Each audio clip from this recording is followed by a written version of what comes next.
बिस्मिल्लाहिर्रहमानिर्रहीम अस्सलाम वालेकुम। पॉलिटिकल साइंस 2 के लेक्चर 7 में आपको खुशामदीद कहता हूँ। आज के इस लेक्चर में हम political system of United kingdom पर बात करेंगे।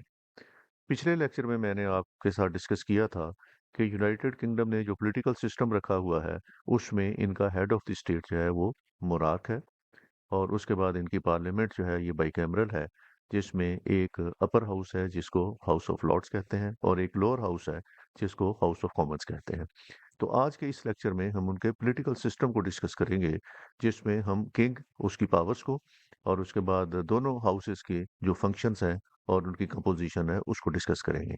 तो आइए शुरू करते हैं आज का lecture, political system of United kingdom. पिछले लेक्चर में हमने डिस्कस किया था कि ब्रिटिश में पार्लियामेंट्री फॉर्म ऑफ गवर्नमेंट है, लेकिन ये पार्लियामेंट्री फॉर्म ऑफ गवर्नमेंट तीन चीज़ों का ब्लेंड है। इनमें हिज मैजेस्टी द किंग और हर मैजेस्टी द क्वीन, ये वहाँ की हेड ऑफ द स्टेट है और यहाँ पे उन्होंने कॉन्स्टिट्यूशनल मोनार्की रखी हुई है। ये मोनार्की है लेकिन कॉन्स्टिट्यूशनल मोनार्की है with king having a very limited powers. उसके बाद उनका अपर हाउस है जिसको हाउस ऑफ लॉर्ड्स कहते हैं और यहाँ उन्होंने अरिस्टोक्रेसी रखी हुई है। और लोअर हाउस उनका है, दी लोअर हाउस, उसको हाउस ऑफ कॉमन्स कहते हैं। यहाँ इन्होंने डेमोक्रेसी रखी हुई है और पॉपुलरली इलेक्टेड रिप्रेजेंटेटिव यहाँ बैठ के अपने फ़राइज़ अंजाम देते हैं। तो यूएस पॉलिटिकल सिस्टम जो है ये ब्लेंड है तीन चीज़ों का, कॉन्स्टिट्यूशनल मोनार्की का, अरिस्टोक्रेसी का और डेमोक्रेसी का।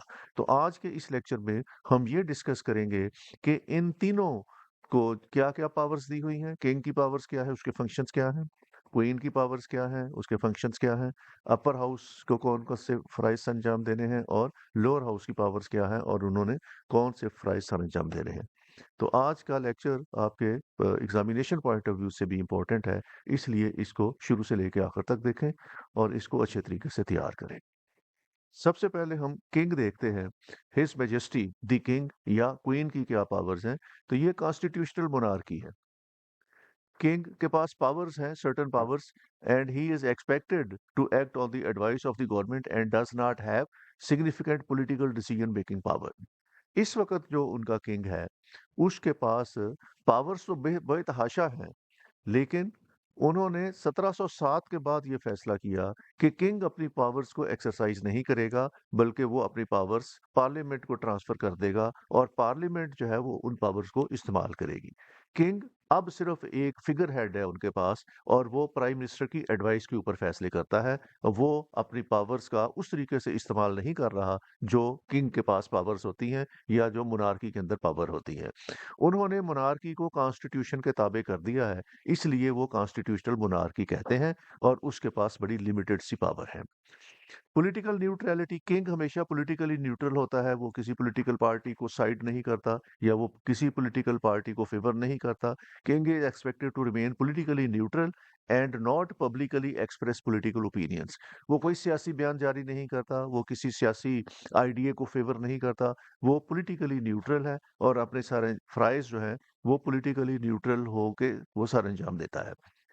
प्रीवी काउंसिल, किंग ने जब भी कोई फैसला करना है, किसी भी नेचर का कोई फैसला हो, वो लीगल हो या एडमिनिस्ट्रेटिव हो, वो कंसल्टेशन से करता है और उसके लिए उसके पास एक प्रीवी काउंसिल है। किंग के फंक्शंस जो हैं वो अमूमी तौर पर वही फंक्शन सर अंजाम देता है जो किसी डेमोक्रेटिक कंट्री में हेड ऑफ द स्टेट के पास हैं। और उन फंक्शंस में वो बड़े फंक्शंस जो वो अटेंड करता है, he is head of the state, meaning he represents the nation symbolically. वो नेशन को रिप्रेजेंट करता है। जो भी हुकूमत ने इकदामात करने हैं या ऐलानात करने हैं, नोटिफिकेशन करने हैं, पॉलिसीज बनानी है, वो किंग के नाम पे जारी होंगी। वो हेड ऑफ द स्टेट है, वो सिंबल है नेशन का। अपॉइंटिंग द प्राइम मिनिस्टर, वो प्राइम मिनिस्टर को अपॉइंट करता है और उस प्राइम मिनिस्टर को अपॉइंट करता है जिसके पास लोअर हाउस में जो मेजॉरिटी जिसके पास हो, उसको वो प्राइम मिनिस्टर अपॉइंट करता है। Granting royal assent to the bills pass by the parliament, जितने भी पार्लियामेंट ने बिल पास करने हैं वो उनकी मंजूरी देता है और वो पार्लियामेंट का इंटीग्रल पार्ट है। जब तक किंग किसी भी बिल को अप्रूव ना कर दे उस वक्त तक वो बिल पास नहीं होता। बिल के पास होने के लिए ज़रूरी है कि दोनों हाउसेस से उसको पास किया जाए और उसके बाद किंग जो है उसकी तौसीक कर दे, तब वो बिल बनेगा। Opening new session of the parliament, carrying out mostly ceremonial duties while acting on the advice of the government with minimal political power in practice. उसने सेरेमोनियल ड्यूटी सर अंजाम देनी है। जो भी उसने काम करना है वो प्राइम मिनिस्टर की एडवाइस के ऊपर करना है। वो अपनी पॉलिटिकल पावर्स इस्तेमाल नहीं करता। वो जितने भी काम उसने करने हैं, जो भी अहकामात उसने देने हैं, वो प्राइम मिनिस्टर की एडवाइस पे देने हैं। He is head of the armed forces and the supreme governor of the church of England. तो ये फंक्शंस हैं जो किंग परफॉर्म करता है। अब हाउस ऑफ कॉमन्स जो है उनका लोअर हाउस है। The lower chamber of the British Parliament called the House of Commons. The lower chamber of the British Parliament is called the House of Commons. House of Commons जो है उसके 650 constituencies हैं। उनकी तकसीम उन्होंने इस तरीके से की हुई है कि 543 मेंबर जो हैं ये इंग्लैंड के हैं और 32 सीटें जो हैं वो वेल्स को दी हुई हैं, 57 सीटें स्कॉटलैंड की हैं और 18 सीटें नॉर्दर्न आयरलैंड की हैं। तो इस तरीके से उनका हाउस 650 मेंबर पर मुश्तमिल होता है और इसमें जो पार्टी मेजॉरिटी ले ले या अगर मेजॉरिटी कोई पार्टी ना ले सके तो फिर कोalition में जिसके पास सीटें ज़्यादा होंगी उसका प्राइम मिनिस्टर बन जाएगा। When the parliament is dissolved, it is only the House of Commons which is dissolved. तो वहां पे जब पार्लियामेंट डिसॉल्व होती है अपनी मियाद पूरी करने के बाद या उसमें प्राइम मिनिस्टर एडवाइस कर दे डिसॉल्व करने की तो उनका सिर्फ लोअर हाउस जो है वो डिसॉल्व होता है। उनका अपर हाउस जो है वो परमानेंट है, वो डिसॉल्व नहीं होता। Cabinet is responsible to the house of commons. जहां कहीं भी डेमोक्रेसी है और पार्लियामेंट्री फॉर्म ऑफ गवर्नमेंट है वहां पे प्राइम मिनिस्टर जो है और कैबिनेट जो है वो हमेशा रिस्पॉन्सिबल होती है टू दी लोअर हाउस। तो बरतानिया में भी जो बरतानवी कैबिनेट है, prime minister and his cabinet, वो आंसरेबल हैं, रिस्पॉन्सिबल हैं to the house of commons. House of common is wholly elected legislative on the basis of popular vote. वहां पे जो बरतानिया के अंदर सिस्टम है, हाउस ऑफ कॉमन्स जो है वो पब्लिक वोट से इलेक्ट होकर लोग आते हैं। 100% वहां पे जो लोग आते हैं वो इलेक्शन के जरिए आते हैं और ये पॉपुलर वोट के जरिए इलेक्ट होते हैं। पॉपुलर वोट मींस कि कॉन्स्टिट्यूएंसी में जिसको ज्यादा वोट मिल जाएंगे वो इलेक्ट हो जाएगा। सिंगल मेंबर टेरिटोरियल कॉन्स्टिट्यूएंसी है, हर कॉन्स्टिट्यूएंसी से एक मेंबर ने जीत के आना है। The voters have right to vote only in the constituency of their residence. लोग सिर्फ अपनी जहां पे उनकी रिहाइश हो उस कॉन्स्टिट्यूएंसी के अंदर वोट डाल सकते हैं। तो उस वोट डालने के लिए उस कॉन्स्टिट्यूएंसी का मेंबर होना जरूरी है। Elections are held on the basis of adult franchise, secret ballot and direct voting. तो हाउस ऑफ कॉमन्स के लिए जो इलेक्शन है वो अडल्ट फ्रेंचाइज की बुनियाद पे होते हैं, सीक्रेट बैलेट के जरिए होते हैं और डायरेक्ट वोटिंग के जरिए होते हैं। यानी लोग डायरेक्ट वोट डाल के अपने नुमाइंदों को चुनते हैं। Every person of 18 years and above has a vote. Voters की वहाँ पे एज 18 ईयर्स है। Every person of 25 years of age and above can contest the election. Election लड़ने के लिए उम्र की हद उन्होंने 25 साल रखी हुई है। Life of house Life of House of Commons is 5 years, but the king can dissolve it earlier on the advice of the prime minister. वहाँ पे असेंबली की मियाद जो है हाउस ऑफ कॉमन्स में वो 5 साल है, लेकिन अगर प्राइम मिनिस्टर एडवाइस करे असेंबली डिसॉल्व करने के लिए तो किंग इससे पहले भी असेंबली डिसॉल्व कर सकता है। The house can extend its own life beyond 5 years in case of grave national emergency like war. अगर कोई हंगामी सूरत हाल हो जैसे जंग है या इस तरह की हालात हो तो फिर असेंबली अपनी टर्म खुद ही बढ़ा सकती है, लेकिन ऐसा सिर्फ एक्यूट इमरजेंसीज के अंदर होता है, नॉर्मल हालात में ऐसा नहीं होता। Speaker of the house. The house elects it's speaker amongst the members. Election के फौरन बाद हाउस अपना एक स्पीकर का इंतखाब करता है। His election is approved by the king और जो सिंपल मेजोरिटी ले ले किंग उसको अप्रूव कर देता है और उसके बाद वो स्पीकर अपने हलफ ले लेता है। After being elected, the speaker ceases to be a member of the political party and becomes neutral. अब यूके में ये भी कन्वेंशन है कि जब हाउस का स्पीकर मुंतखब हो जाता है तो वो फिर जिस पार्टी की टिकट पे वो इलेक्शन जीत के आया होता है उस पार्टी से वो इस्तीफा दे देता है ताकि वो अपने काम जो है वो न्यूट्रली कर सके और वो फिर जितना अरसा भी वो स्पीकर रहता है वो किसी पार्टी से एफिलिएट नहीं होता और वो न्यूट्रल होकर काम करता है। The speaker presides the meeting of the house और ये स्पीकर जो है वो जितनी भी मीटिंग्स होनी है हाउस ऑफ कॉमन्स की उनको प्रिसाइड करता है। अब थोड़ा-सा हम डिस्कस कर लेते हैं पावर ऑफ द हाउस की कि काम हाउस ऑफ कॉमन्स की पावर्स क्या हैं। सबसे पहली और सबसे बड़ी पावर्स इनकी जो है that is legislative power. House of Commons is very powerful legislative chamber. It can make, amend, repeal both ordinary and constitutional law. चूंकि बरतानिया के अंदर रिटन कॉन्स्टिट्यूशन नहीं है, इसलिए वहाँ पे सिंपल मेजॉरिटी के साथ ही कवानीन बनते हैं। वो ऑर्डनरी लॉज हो या कॉन्स्टिट्यूशनल लॉ हो, उसके लिए सिंपल मेजॉरिटी ही वहाँ पे काफ़ी होती है। तो वहाँ का जो हाउस ऑफ कॉमन्स है, वो किसी भी आइन कानून को चेंज कर सकता है, अमेंड कर सकता है, उसको रिपील कर सकता है, नया लॉ बना सकता है। ये तमाम इस्तेहकाक जो है, ये लेजिस्लेटिव पावर जो है, ये हाउस ऑफ कॉमन्स के पास है। There are very few checks and balances over the legislative authority of the House of Commons. House of Commons के ऊपर जब उन्होंने कोई लेजिस्लेशन करनी हो तो बहुत ज्यादा लंबे चौड़े चेक्स एंड बैलेंसेस नहीं है। जो चेक्स एंड बैलेंसेस हमने यूएस में देखे थे उनकी पार्लियामेंट के ऊपर या कांग्रेस के ऊपर, उस तरह के चेक जो है ये यहाँ पे बिल्कुल नहीं है और हाउस ऑफ कॉमन्स के ऊपर किसी किस्म का कोई चेक नहीं है। The veto power of the king has fallen in disuse and has not been used since 1707। पहले किंग के पास ये इख्तियार था कि वो हाउस ऑफ कॉमन्स के या पार्लियामेंट के बनाए हुए किसी भी कानून को वो वीटो कर सकता था, लेकिन बरतानिया के किंग ने 1707 के बाद ये अपना इस्तेहकाक कभी इस्तेमाल नहीं किया कि उसने पार्लियामेंट की तरफ से बनाए हुए किसी लॉ को वीटो किया हो।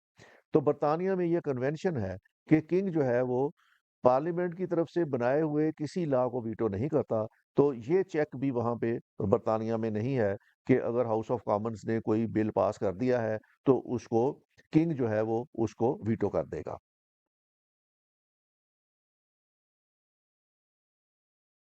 1911 में उन्होंने एक पार्लियामेंट का एक्ट पास किया था जिसमें उन्होंने हाउस ऑफ लॉर्ड्स की पावर्स को भी कर्टेल कर दिया था लॉ बनाने के लिए। और अगर वो रुकावट खड़ी करते थे हाउस ऑफ कॉमन्स के काम में तो इस 1911 के एक्ट के बाद वो रुकावट भी खत्म हो गई। House of lords was given power to delay non money bill for not more than 2 years and money bill for not more than 6 months। House of lords को ये इख्तियार दिया गया था 1911 में कि वो मनी बिल को 6 महीने के लिए रोक सकते थे और नॉन मनी बिल को 2 साल के लिए रोक सकते थे। इससे ज्यादा अरसे के लिए वो किसी लॉ को जो हाउस ऑफ कॉमन्स ने बनाया हो उनको रोकने का इख्तियार नहीं था। लेकिन 1949 में उन्होंने एक अमेंडमेंट पास की। इस अमेंडमेंट के बाद उन्होंने ये किया कि जो नॉन मनी बिल था उसके लिए उन्होंने मियाद कम करके वो 1 year कर दी। अब बरतानिया का जो हाउस ऑफ लॉर्ड्स है, ये हाउस ऑफ कॉमन की तरफ से बनाए हुए किसी भी लॉ को सिर्फ 1 साल तक रोक सकता है और वो 1 साल तक रोकने के बाद उसका इख्तियार खत्म हो जाता है, उसको नहीं रोक सकता। If If the House of Commons passes a bill twice with an interval of 1 year, the bill shall go to the king for his assent, notwithstanding the opposition of the House of Lords। और अगर वो 1 साल के interval में किसी भी bill को 2 बार पास कर दे तो फिर उस बिल को हाउस ऑफ लॉर्ड्स में भेजने की जरूरत नहीं है। वो सीधा बिल जो है वो किंग के पास चला जाएगा और किंग अगर उसकी असेंट दे दे तो वो फिर पास हो जाएगा। तो ये भी रुकावट जो थी इस सिलसिले में वो हाउस ऑफ कॉमन्स की वो खत्म हो गई। तीसरी पावर उनके पास जो हाउस ऑफ कॉमन्स के पास है वो ये है कि उनके बनाए हुए किसी भी लेजिस्लेटिव वर्क को किसी भी अदालत में चैलेंज नहीं किया जा सकता। अदालत के पास जुडिशियल रिव्यू का इख्तियार नहीं है।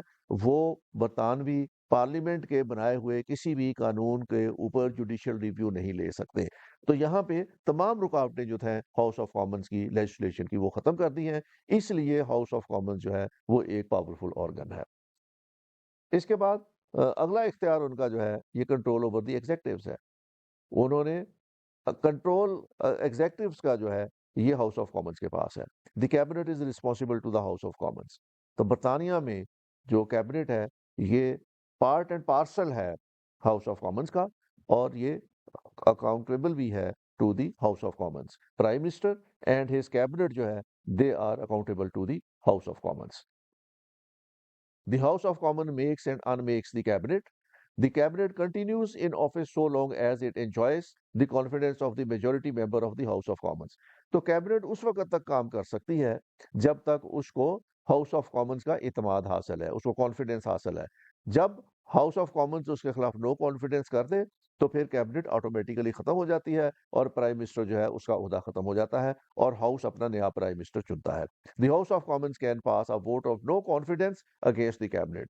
तो हाउस ऑफ कॉमन्स जो है वो वजीर आजम को नो कॉन्फिडेंस के जरिए अपनी सीट से डी सीट कर सकता है, वो कैबिनेट को भी डी सीट कर सकता है। हाउस ऑफ कॉमन्स की फाइनेंशियल पावर्स भी हैं, control over the state finances. House of common exercises control over the state finance. A money bill can only be originated in the house of commons. ये upper house में originate नहीं हो सकता। House of commons can levy taxes and spend money. इन्होंने tax लगाने हैं, इन्होंने budget बनाना है, बजट के लिए इन्होंने अखराजात मुख्तस कर रहे हैं मुख्तलिफ महकमों के लिए, ये काम हाउस ऑफ कॉमन्स का है। The house also monitors the manner in which funds are spent and sees that accounts are properly maintained, checked and audited. इन्होंने जितने भी अखराजात होने हैं गवर्नमेंट के बिहाफ पे, उन अखराजात का हिसाब किताब की चेकिंग भी इन्होंने करनी है। इन्होंने ही अकाउंट्स की ऑडिट की रिपोर्ट लेनी है, इन्होंने ही उसके ऊपर डिस्क्रिपेंसीज निकालनी है और इन्होंने ही उस डिस्क्रिपेंसीज पे लोगों को सजाएं देनी है। ये इख्तियार भी जो है हाउस ऑफ कॉमन्स का है कि वो फाइनेंसेस को जो है वो मेंटेन करवाए, उनको चेक करवाए, उनका ऑडिट करवाए और इरेगुलरिटीज अगर पाई जाए तो उस पे जिन अफसरों ने वो इरेगुलरिटी की है उनको सजाएं भी दें। अब अगर एनालिसिस करें हाउस ऑफ कॉमन्स के, तो जितने इख्तियारात हाउस ऑफ कॉमन्स को दिए हुए हैं बरतानिया में, the house of Commons is very powerful legislative body, yet in practice it is dominated by the cabinet dictatorship. तो ये दुनिया का सबसे मजबूत लोअर हाउस है so far as their powers are concern. इनकी लेजिस्लेटिव पावर्स लामहदूद हैं, उन लेजिस्लेटिव पावर्स के ऊपर कोई चेक नहीं है।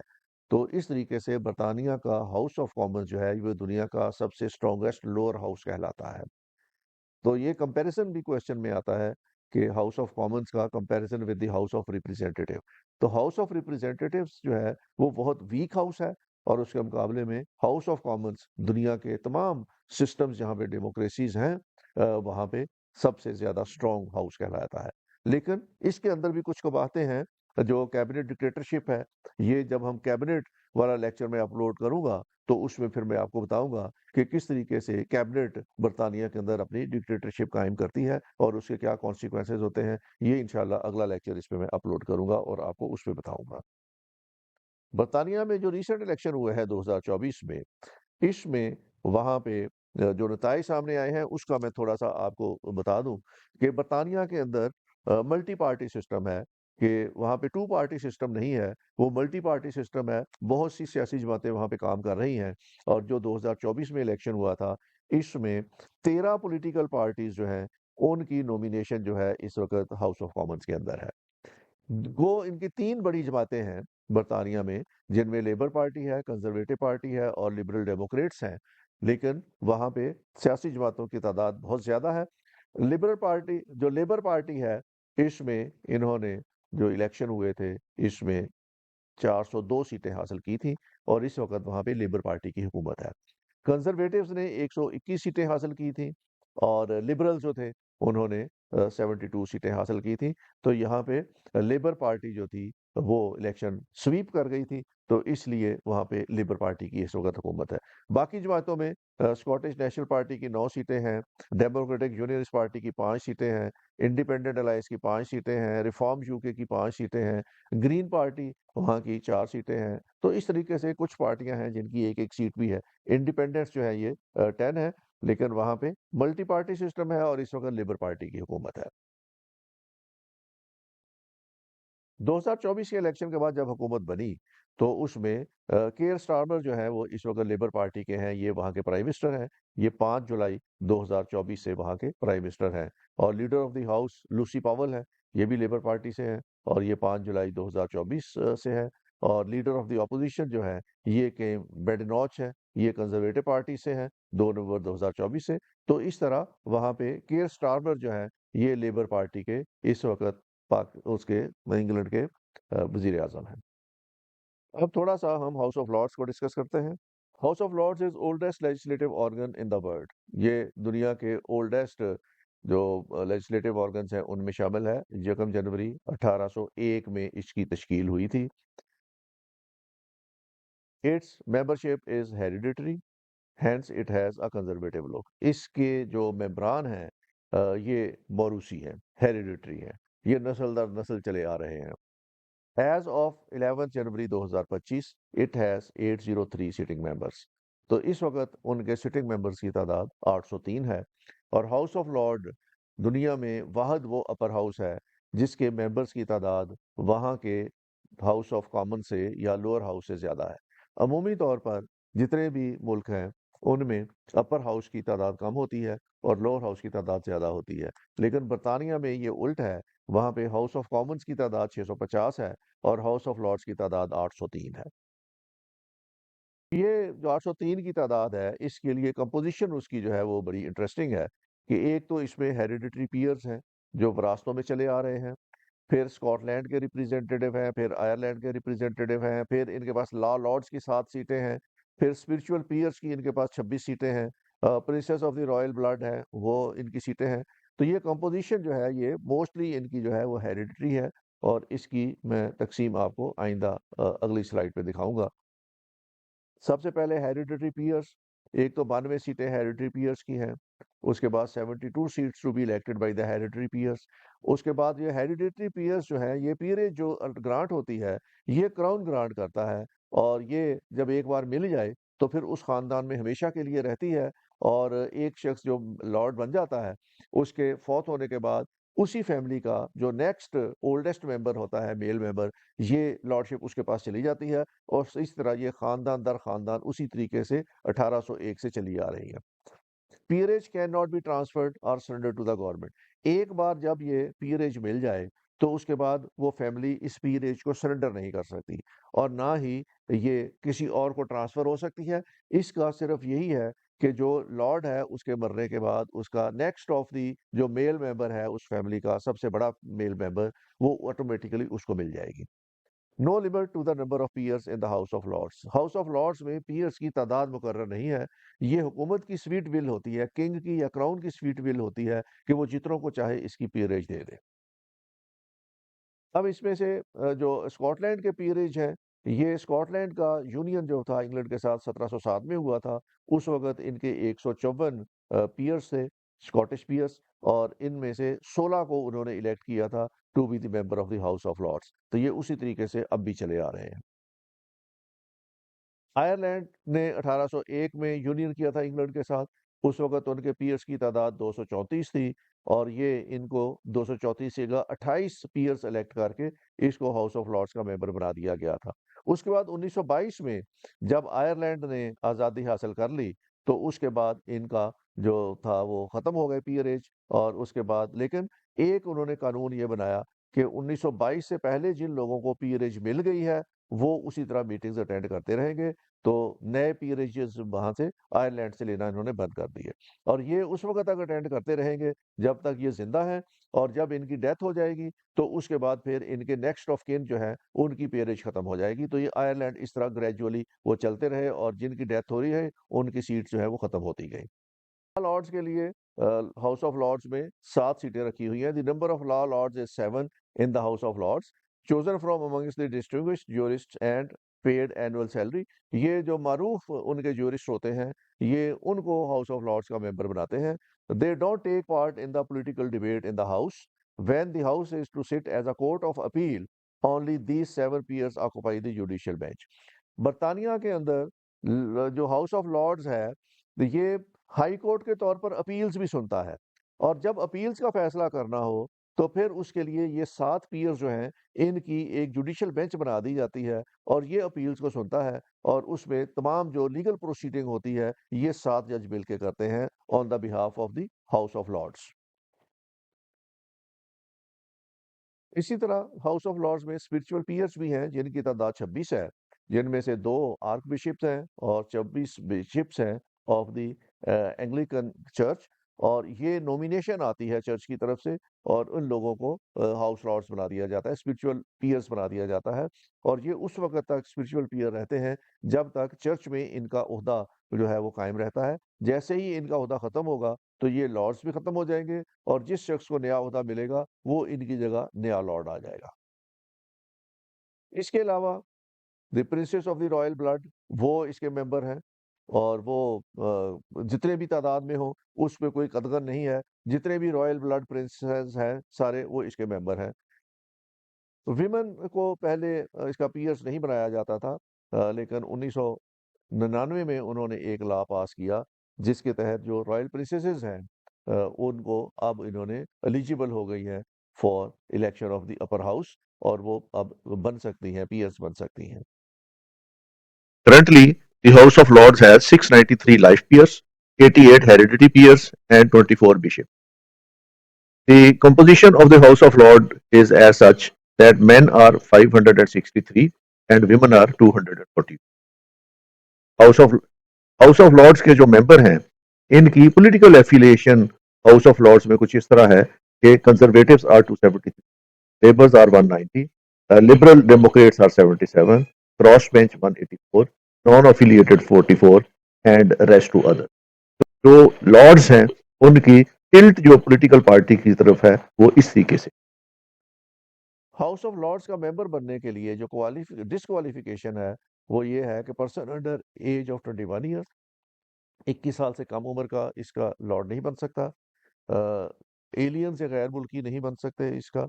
अनडिस्चार्ज इंसॉल्वेंट लॉर्ड नहीं बन सकता। पर्सन अंडर सेंटेंस लॉर्ड नहीं बन सकता। और पहले ये कंडीशन थी कि विमेंस नहीं बन सकती, लेकिन 99 में उन्होंने लॉ पास किया है। अब जो प्रिंसेसेस हैं रॉयल फैमिलीज की वो पीयर बन सकती हैं।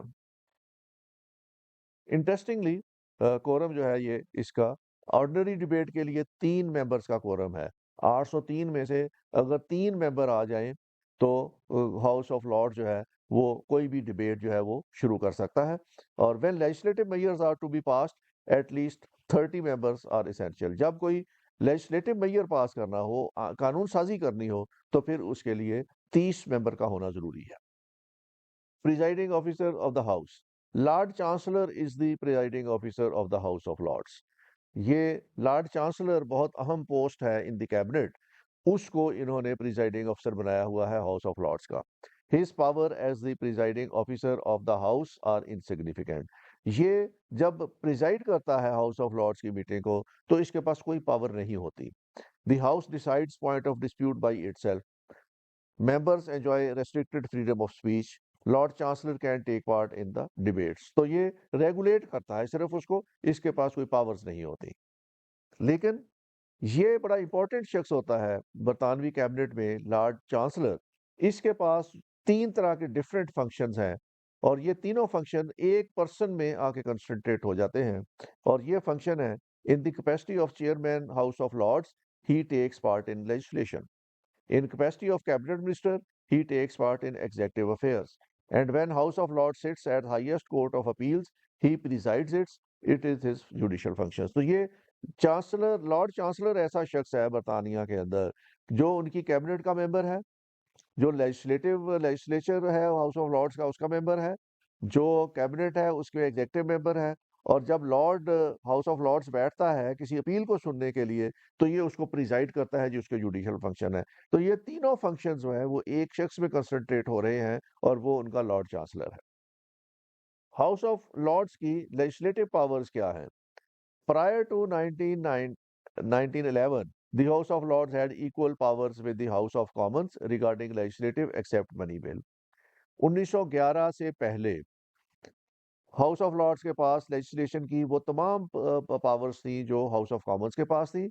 सिर्फ मनी बिल वहां पेश नहीं हो सकता था, बाकी सारी पावर ये इक्वल पावर्स एंजॉय करते थे। It could initiate ordinary bills, could amend और reject any bill passed by the house of Commons. तो ये हाउस ऑफ कॉमन्स की तरफ से पास किए हुए किसी बिल को अमेंड भी कर सकते थे, रिजेक्ट भी कर सकते थे। आप act of 1911 as amended in 1949 had has drastically curtailed the power of the House of Lords। तो यहाँ पे इन्होंने 1911 के एक्ट में और 1949 में उसको अमेंड करके इन्होंने हाउस ऑफ लॉर्ड्स की पावर को रेस्ट्रिक्ट कर दिया है। अब इन्होंने हाउस ऑफ लॉर्ड्स को जो है वो कम पावर्स दी हैं और उनका हाउस ऑफ कॉमन्स जो है वो लेजिस्लेशन में बहुत ज्यादा पावरफुल हो गया है। Money bill, Once the common passes the money bill, it goes to the lords. The lords cannot amend it or change it without the consent of the commons. Whereas wherever the lord can keep it pending for a period of 1 month. अब इन्होंने पहले इन्होंने 1911 में ये money bill पेंड करने की power जो house of lords की थी ये 6 महीने थी, लेकिन अब ये कम करके इन्होंने जो है वो 1 मंथ कर दी है। और दूसरा ये है कि उसमें मनी बिल में ये कोई अमेंडमेंट नहीं कर सकते, उसको कोई चेंज नहीं कर सकते, उनका इख्तियार खत्म कर दिया है। ये कॉमनर्स की कॉन्सेंट के साथ कर सकते हैं, उसकी मर्जी के बगैर नहीं कर सकते। Ordinary legislation. In matters of ordinary legislation, both houses have equal powers. Ordinary bill can be presented in either house. Upon approval from both houses, it goes to the king for royal. जो दूसरे कवानीन बनाने हैं उसमें अभी भी house of Lord's के पास equal power है। कोई भी बिल हाउस ऑफ लॉर्ड्स में इनिशिएट हो सकता है और अगर वो पास हो जाए तो फिर वो हाउस ऑफ कॉमन्स में भेज देंगे, वहां से भी पास हो जाए तो किंग के पास चला जाएगा और किंग उसको अप्रूव कर देगा तो वो लॉ बन जाएगा। कोई भी ऑर्डिनरी लेजिस्लेशन के लिए लॉ बनाने के लिए ज़रूरी है कि वो जो लेजिस्लेशन है वो हाउस ऑफ लॉर्ड्स में से भी पास होके आए।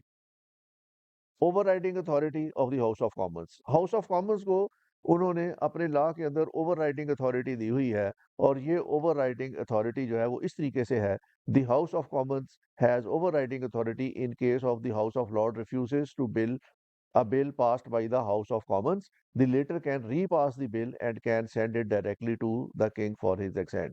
अगर एक बिल पास कर दिया है हाउस ऑफ कॉमन्स ने और हाउस ऑफ लॉर्ड्स जो है वो उसको बिल को पास ना करे, तो उसमें फिर हाउस ऑफ कॉमन्स के पास इख्तियार है कि उसी बिल को अगर वो दोबारा पास कर दे तो वो bill bill House of Lord's के पास नहीं जाएगा बल्कि वो सीधा किंग के पास चला जाएगा और किंग अगर उसकी असेंट दे दे तो वो फिर बाकायदा लॉ बन जाएगा। If the House of Commons passes a bill second time in an interval of 1 year, the bill is sent to the king for his assent. तो ये उन्होंने हाउस ऑफ कॉमन्स को ज्यादा पावरफुल किया हुआ है बनिस्बत हाउस ऑफ लॉर्ड्स के। Judicial power of the house of Lord's ये है, the house of Lords acts as court of impeachment for trial of important officials of the Crown, कि वहां पे इम्पीचमेंट प्रोसीडिंग जो है वो क्राउन ऑफिसर्स के अगेंस्ट हाउस ऑफ लॉर्ड्स के अंदर होती है और उसके लिए उन्होंने 7 लॉ लॉर्ड्स रखे हुए हैं जो प्रिजाइड करते हैं उस ट्राइब्यूनल को या उस कोर्ट को, अपीलेट कोर्ट को और या इम्पीचमेंट की प्रोसीडिंग को, और उसकी सरबराही लॉर्ड चांसलर करते हैं। बरतानिया में हाउस ऑफ एग्जेक्टिव्स के पास कोई एग्जेक्टिव पावर नहीं है। अगर हम हाउस ऑफ लॉर्ड्स का क्रिटिकल इवेल्युएशन करें तो it is the weakest second chamber in the world. ये दुनिया में सबसे वीक चैम्बर है जो बरतानिया का है। इनके पास कोई अथॉरिटी नहीं है। इसके ऊपर कंजर्वेटिव्स का होल्ड है क्योंकि ये लोग जो है ये कंजर्वेटिव इन नेचर है, ये अपनी पास्ट ग्लोरी में हमेशा खोए रहते हैं। ये उनके जो है जो रॉयल फैमिलीज के लोग हैं तो ये अपनी रॉयल प्रेस्टीज के लिए जो है वो इसके मेंबर बनते हैं और वहाँ पे ये कंजर्वेटिव आइडियाज को ज्यादा फरोग देते हैं। Obstructive nature when Labours or Liberals come to government, जब कंजर्वेटिव्स की गवर्नमेंट आती है तो ये बड़े पुरजोश रहते हैं और बड़ी सपोर्ट उसको करते हैं, लेकिन जब कंजर्वेटिव्स के अलावा किसी और की हुकूमत आए, लेबर्स की आ जाए या लिबरल्स की आ जाए, तो फिर ये उसके रास्ते में खाम खा के रोड़े अटकाते रहते हैं। It performs the function of an ideal second chamber when Conservative Party as majority of the house of Commons, however in turn it turns into a break to the wheels of the democracy when Labour Party controls majority in the House of Commons। जब labour party की हुकूमत आ जाए तो फिर ये उसके काम में रोड़े अटकाते रहते हैं। ये ट्रेडिशनली इनकी ये वहाँ पे दोनों हाउसेस के अंदर एक टसल चलती है कि जब हुकूमत कंजर्वेटिव्स की आ जाए तो ये हाउस उनको खुल के सपोर्ट करता है, जब लिबरल्स की आ जाए या लिबरल्स की आ जाए तो ये हाउस जो है उनका फिर उसके काम में ज्यादा रोड़े अटकाता है। इसकी अगर वैल्यूएशन करें तो इसके स्ट्रॉन्ग पॉइंट क्या है जो हाउस ऑफ लॉर्ड्स के, नॉन कंट्रोवर्शियल लेजिस्लेशन, वहाँ पे लेजिस्लेशन कंट्रोवर्शियल नहीं होती। ये लोग जो है ये रॉयल फैमिलीज के हैं, इनका सियासत से कोई ताल्लुक नहीं होता, ये कंट्रोवर्शियल लेजिस्लेशन में पढ़ते ही नहीं है। ये सिर्फ वहाँ पे जो मुल्की मफादात हैं उनके लिए जो लेजिस्लेशन होती है ये उसको सपोर्ट करते हैं। डिलेइंग पावर, इनके पास थोड़ी बहुत डिलेइंग पावर है, 1 साल तक ये डिले कर सकते हैं चीज़ों को, तो उस पे इनके पास ज़्यादा टाइम होता है कि वो ये बैठ के डेलिब्रेट कर सके चीज़ों को, ये अपना टाइम ज़्यादा डेलिब्रेशन पे लगाते हैं। स्लो करते हैं काम, लेकिन पायदार करते हैं और इसके अंदर बड़ी सोच समझ के, फ़हम और फ़रासत के साथ चलने वाले लोग हैं। इनके ऊपर कोई पॉलिटिकल प्रेशर नहीं होता, इनके ऊपर कोई एक्सटर्नल प्रेशर नहीं होता। वेंटिलेटिंग चैम्बर के तौर पर इसको गिना जाता है कि ये अच्छा, चेक्स फ्रॉम हेस्टी लेजिस्लेशन, ये जो पॉलिटिकल सिस्टम्स होते हैं जहाँ पे पॉलिटिकल पार्टीज के लोग सेनेट के अंदर या अपर हाउस के अंदर जाते हैं, वहाँ पे हेस्टी लेजिस्लेशन हो सकती है सियासी बातों के कहने पे। हम उसके खुद विटनेस हैं कि हमारा सेनेट जो है वो एक दिन में ही तमाम तरामीम पास करके आगे आइन की तरमीम करके भी आगे पास कर देता है। तो वहाँ पे इस तरह नहीं हो सकता, क्योंकि वहाँ पे चेक्स इस तरह के हैं कि हेस्टी लेजिस्लेशन नहीं हो सकती। ये हाउस ऑफ लॉर्ड्स जो है उसको किसी भी बिल को डेलिब्रेट के लिए 1 साल का टाइम दिया हुआ है, जिसको हाउस ऑफ कॉमन्स ने पास कर दिया है, ये उसको 1 साल तक डेलिब्रेट कर सकते हैं, तो इसलिए ये हेस्टी लेजिस्लेशन वहाँ पे मुमकिन नहीं है। कंसिडरेशन ऑफ प्राइवेट बिल वहाँ पास हो सकता है, कंसिडर हो सकता है और वो पास होने के बाद भेजा जा सकता है हाउस ऑफ लॉर्ड्स के अंदर। हाई लेवल ऑफ डिबेट्स, वहाँ पे डिबेट्स अच्छी होती हैं और फ़हम-ओ-फ़रासत के साथ होती हैं। तो ये स्ट्रॉन्ग पॉइंट्स भी हैं उसके, जो हाउस ऑफ लॉर्ड्स है, लेकिन उसके कुछ जो है वो वीक पॉइंट भी हैं। वीक पॉइंट में ये है कि ये हेरिडिटरी नेचर है और इसलिए वहाँ पे सिर्फ वही लोग आ सकते हैं जो किंग ने जिनको अप्रूव किया हुआ है, और उनकी आगे नस्लें आ सकती हैं। वो इस काबिल हैं कि नहीं है कि हाउस ऑफ लॉर्ड्स में बैठें, कतई नज़र इसके कि उनकी ख़ानदानी वजाहत जितनी भी माज़ी में रही है, ये उसकी बुनियाद पर आके बैठते हैं। उसके अंदर अपनी काबिलियत कितनी है, ये कोई नहीं देखता। विरासत में सीट मिल जाती है और वो जाके लॉर्ड बन जाते हैं, और बाज़ दफ़ा वो इंटरेस्टेड भी नहीं होते इस काम में। Forester's of the vested interest, जिस ज़माने में ये बना था 1800 में, उस वक़्त ये तमाम लोग जो थे, ये स्विच ओवर कर रहे थे टू द इंडस्ट्री और इंडस्ट्रियलाइज़ेशन का प्रोसेस चल रहा था, तो ये अपने मफ़ादात के लिए वहाँ बैठ के भी काम करते थे। तो with the passage of time जो हाउस ऑफ लॉर्ड्स है, ये फोर्ट्रेस बन गया था वेस्टेड इंटरेस्ट का, और वहाँ बैठ के मुल्क की मईशत के फ़ैसले होते थे, वहाँ बैठ के अपनी इंडस्ट्री के फ़ैसले होते थे, वहाँ इम्पोर्ट और एक्सपोर्ट्स के फ़ैसले होने, तो इस तरीके से ये एक फोर्ट्रेस बन गया था of the vested interest. Conservative character है इसका, चूँकि ये उन लोगों को लिया गया था जो रॉयल फैमिलीज़ के थे, और वो उनकी फिर नस्लें इसके अंदर चलती गईं। तो इसका करैक्टर जो आउटलुक बनी इसकी हाउस ऑफ लॉर्ड्स की, ये कंजर्वेटिव आउटलुक वाला एक इदारा बन गया। इसके अंदर प्रोग्रेसिविज़्म नहीं है, कंजर्वेटिज़्म है। और अच्छा, एब्सेंटिज़्म बहुत ज़्यादा है इसमें। लोग जो हैं वो जो नए लोग आ रहे हैं, जो पुराने लोग जिनकी डेथ हो जाती है, उनकी जगह उनकी नई नस्ल जब लॉर्ड बनती है, तो उनमें से बहुत से लोग ऐसे होते हैं जो इस काम में इंटरेस्ट ही नहीं लेते। वो इसकी मीटिंग्स में ही नहीं जाते। वो ज़िंदगी में कभी, बाज़ लोग ऐसे हैं वो ज़िंदगी में कभी इस बिल्डिंग के अंदर नहीं गए, लेकिन वो लॉर्ड हैं और हाउस ऑफ लॉर्ड के मेंबर हैं। तो इस तरीके से उन्होंने इसका कोरम भी बहुत कम रखा हुआ है कि ऑर्डिनरी डिबेट के लिए 3 अगर लॉर्ड्स चले जाएँ, तो डिबेट शुरू हो जाती है, और अगर लॉ मैटर्स हों या लेजिस्लेटिव मैटर्स हों, तो 30 आदमी अगर हों, तो वो पास कर सकते हैं। तो एब्सेंटिज़्म बहुत ज़्यादा है। लोग डिसइंटरेस्टेड हैं, लॉर्ड्स डिसइंटरेस्टेड हैं, लेकिन उन्होंने चूँकि एक प्रेस्टीजियस इंस्टीट्यूशन बनाया हुआ है, इसलिए इसकी मेंबरशिप को उन्होंने उसी तरह हेरिडिटरी रखा हुआ है और इसको उसी तरीके से चला रहे हैं। डिलेइंग पावर इज़ मिसयूज़्ड, 1 साल की डिलेइंग पावर है, इसको ये हाउस मिसयूज़ करता है, और जब ये हुकूमत लिबरल्स की आ जाए या लेबर्स की आ जाए, तो फिर ये ज़्यादा डिलेइंग टेक्निक्स इस्तेमाल करते हैं, उसको मिसयूज़ करते हैं। तो इस तरह ये इसके वीक पॉइंट भी हैं, और इन वीक पॉइंट के साथ ये समझा जाता है कि ये एक रिडंडेंट किस्म का ऑर्गन है उनका, और इसके पास कोई बहुत लंबी-चौड़ी लेजिस्लेटिव पावर्स नहीं है, और जितनी भी पावर्स हैं वो हाउस ऑफ कॉमन्स के पास हैं, और हाउस ऑफ कॉमन को अपर एज हासिल है on the house of Lord's. ये था आज का लेक्चर, जिसमें हमने पॉलिटिकल सिस्टम ऑफ यूएसए देखा। उसमें हमने उनके दोनों हाउसेस, हाउस ऑफ कॉमन्स और हाउस ऑफ लॉर्ड्स की बातचीत की, उनके फंक्शंस देखे, उनकी पावर्स देखी। अगला लेक्चर हमारा इंशाल्लाह पॉलिटिकल सिस्टम ऑफ यूएसए के ऊपर होगा, और इसमें हम ब्रिटिश कैबिनेट सिस्टम का जो है वो तजिया करेंगे कि ब्रिटिश कैबिनेट सिस्टम क्या है और किस तरीके से काम करता है। उस वक़्त तक के लिए thank you very much. Take care. खुदा हाफ़िज़।